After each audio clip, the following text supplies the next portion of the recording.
Hello everyone and welcome back. This is the second episode of my podcast on animal rights, violence and media. In the first episode, I focused on how animal suffering is normalized, justified and selectively shown through media. In this episode, I want to move the discussion one step further because talking about violence is not enough. We also need to talk about responsibility. Who is the responsible when animals are harmed? Is it only the individual who commits the act? Or is responsibility shared socially, culturally, and institutionally? And maybe the most uncomfortable question of all, what does it mean to care and what does it mean to stay silent?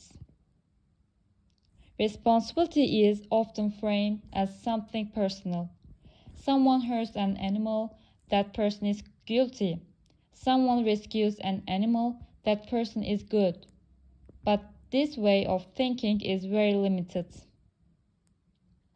Animal rights violations rarely happen in isolation. They happen within systems that allow them to continue, governments that fail to enforce laws, industries that prioritize profit over welfare, media platforms that reward emotional content but ignore structural problems. When responsibility is reduced to individuals, systems remain untouched.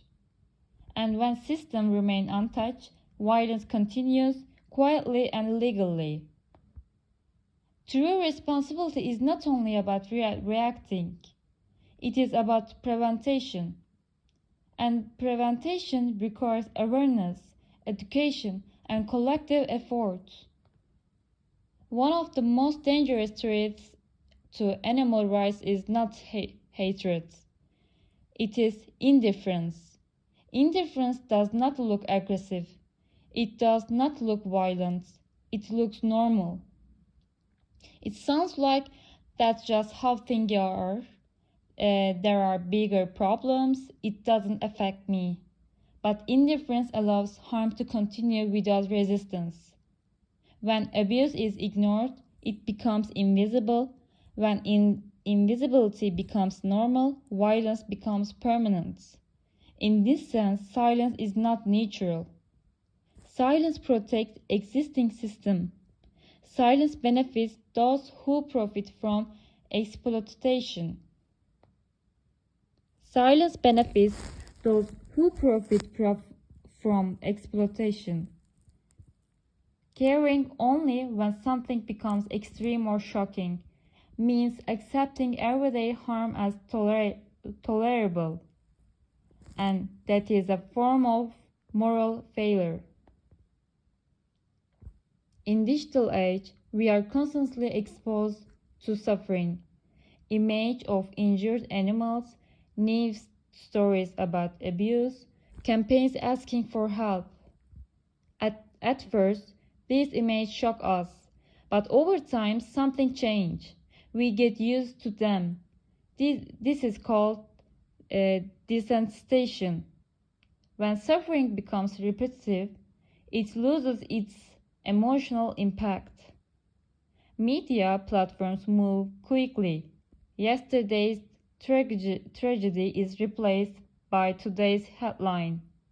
As a result, animal suffering becomes background noise. This creates a dangerous paradox. The more suffering we see, the less we feel.